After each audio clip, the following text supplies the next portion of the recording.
Hey, I'm Mixin Marche, and today we're going to be diving into some of the effects on the SP404 and how you can use them to create unique soundscapes that you can use in your beats. Before we begin, let's quickly go over what some effects do. All right, so first up, we got reverb. Reverb is a pretty standard effect. You hear it on everything.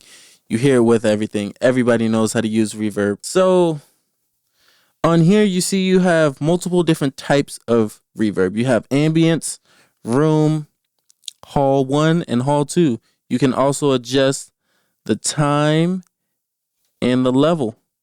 And if you press enter, you can see there's a low cut and a high cut and also a pre-delay. We're going to get into that later. After reverb, we have delay. On delay, we have time, feedback, and the level again. And then if you press enter, you see we have a dampening, a low dampening, and a high dampening. It's kind of like a high cut and a low cut, and then you can sync it to the BPM, which is pretty helpful. And there's actually two different types of delays on here. Couple ones, because tape echo is a delay, the SX delay that's from a previous, there's cloud delay. There's also another reverb, SX reverb. Another effect on the SP404 that a lot of us use is the vinyl sim. The vinyl sim can really create boom bap sound you're looking for, or that lo-fi, just that kind of genre of music that you're looking for. You know, it can really make it dirty. You see, this is where I have mine at. I like to just keep it right here. But you see, you can add noise, you can add little flutters, and then if you press enter, you can adjust the level. We also have the lo-fi effect. It just takes that vinyl sim to another level of where it's really 8-bit-ish and lo-fi exclusively, not for any kind of tape or effects like that. This one can get real wild. I used it one time and it has a lot of different effects. I'm going to play these over some beats and stuff so you can really hear the difference in all of them. We also have the super filter. The super filter is very useful. See, you have the cutoff and the resonance. There's also another filter here, filter in drive. I use that a lot in some of my beats, especially when I'm starting or ending the video. You've heard that a million times. Other than those quick effects I brought up explaining what they were, there's a bunch of effects on here. Like, probably won't use them all, but it's great to have them there rather than buying a bunch of different gear that does all the same things, you know? Like this cloud delay kind of reminds me of a pedal that you would use on a guitar. I mean, that's kind of like, this is like, I guess for me, because I'm not the best guitar player, I just play. This is like, I wouldn't buy any pedals because I have this, and it has so many effects that could be recreated with just this and not having to spend more money on a pedal, a guitar pedal, or even an amp. It has amp simulation as well. I mean, all this is also included with a DAW, but I feel like this sounds a bit more cleaner and doesn't have that digital sharpness, you know? If you want all your music to sound clean and sharp, the DAW is for you. But if you want to add some coloration and variation to your music, then using analog gear or hardware gear is for you. So I'm gonna go into a beat and see if I have any nope, nothing on here.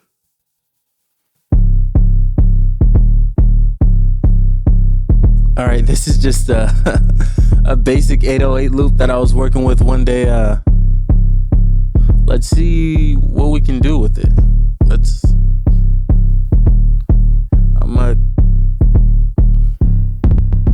See, this is an effect. See, the scatter effect is kind of crazy.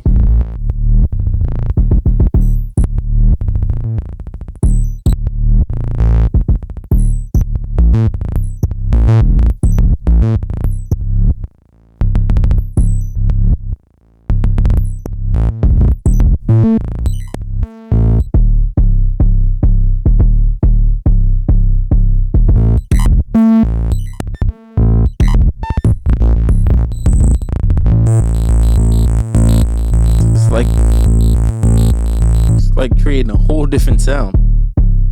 It's almost like you're creating a whole different sound when you use some of these effects. So let's go to reverb and see. I mean, reverb on the 808 is crazy. See if we can put that on something else. I'm gonna find a sample and then we're gonna work with that. All right, we'll just use that. All right, so let's hit that reverb. Show you what reverb can do.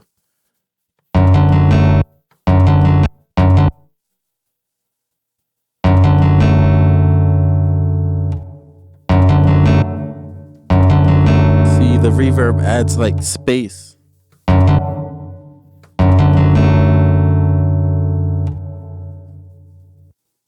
I really like ambience.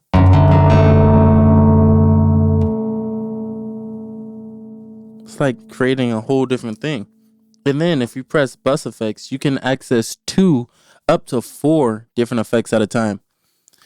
But 3 and 4, the 3 and 4 effects act more like a mastering chain, so it's really not but 3 and 4 act more like a mastering chain, so it may not be what you think. So on this one we could combine that with this.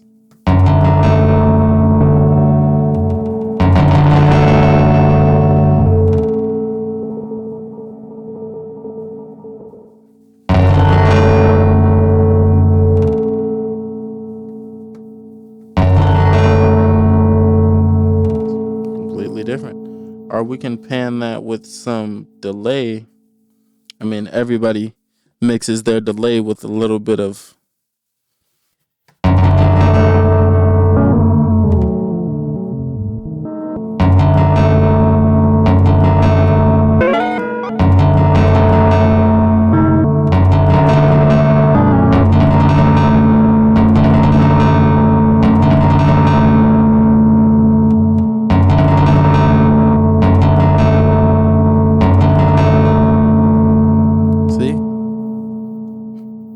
we can hit this final sim.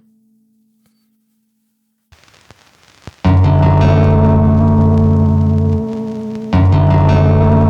hear the wobbles in the sound? That's the wow flutter. And the noise. Turn that up or down.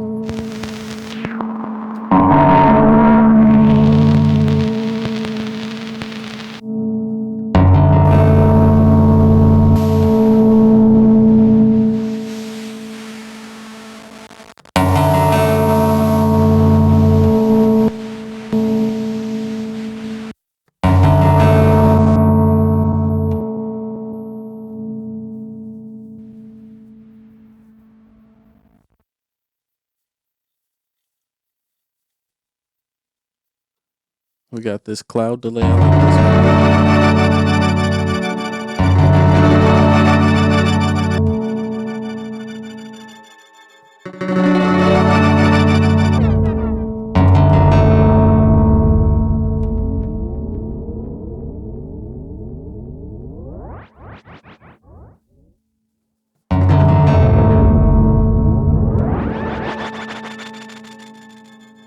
So you can create some really unique soundscapes, and then using that with automation could be pretty insane. Yeah, I mean, you could use these from subtle to very extreme, as you just saw. There's some crazy effects in here that I don't even know half of these do. Like, what is this one doing?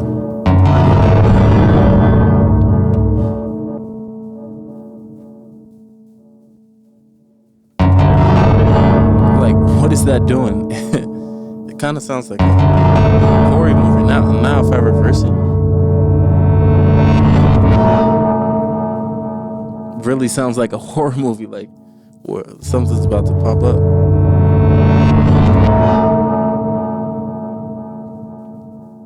Like, what the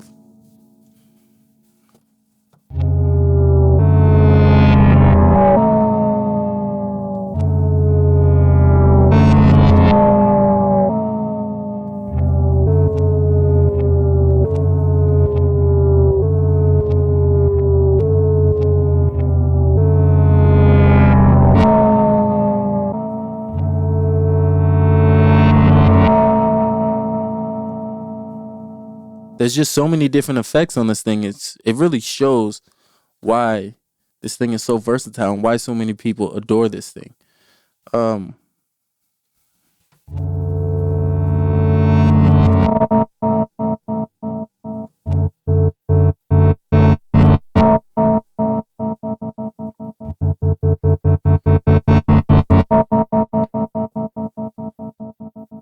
Like these effects can really, if used the right way and subtly, you can really get some unique things. I know I keep saying that, but this is just reminding me of space. I don't know why. Maybe it's because that new game just came out, Starfield. I'm really hyped about that game.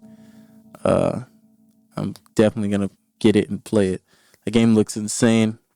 We've explored some effects and some features on the SP44 Mark II. This thing may not be as expensive as other samplers, but it definitely punches above its weight class. And with these effects, you can experiment and do things that you wouldn't think you could do within this price range. If this is under $500 a sampler, there are some samplers cheaper like this one, and this one definitely punches above its weight class. Like, it's insane how much it punches above its weight class. And I need to get some batteries so I can make a quick beat with this and show y'all that it really doesn't take $500 or even that. I can show y'all, I use my phone. It really doesn't take much to get your foot in the door and start making those beats. I mean, you could just get FL Studio, the demo. If you really want to get into music, you can. That's all I have to say. You don't have to spend $500 on this or $1,000 on an octave track. All you need is yourself, really, and maybe something to record. But if you don't want to come back to the things you made, you can just use your head. There's just so many ways in this day and age to make music without having to spend that extra dollar. But if you do spend that extra dollar and want to get into hardware samplers, you can either start with the SP44 Mark II. I mean, it's great. I started with this, and it showed me the capabilities of what something that 5 times the price the SP44 could do, because this is only $100. So it can really get yourself in the door. Oh, and thanks for all the new subscribers. And thanks for leaving all the comments. It really it makes my day when I feel like my YouTube videos, no one's ever going to see them, and then I see everyone commenting on them. It really cheers me up. Don't know what I'm going to do next, but I know that video is going to be great. Also, if you guys have questions, I think I want to do a Q&A pretty soon. If y'all have questions, leave them down in the comments and I'll address them in an upcoming video about like anything about myself. Maybe you haven't seen my first YouTube video when I explained some things about myself. But if you have new questions or wonder what I'm using to record, like my camera and my top-down camera, what kind of light I'm using, is there any other things I'm doing? What's this running through? Like, what's my vocal chain like? And stuff like that, just leave it in the comments and I'll answer it in an upcoming video. All right, I just keep going on and on. So you guys stay healthy. This has been Mix and Marche, and I hope you have a wonderful day. Thank you.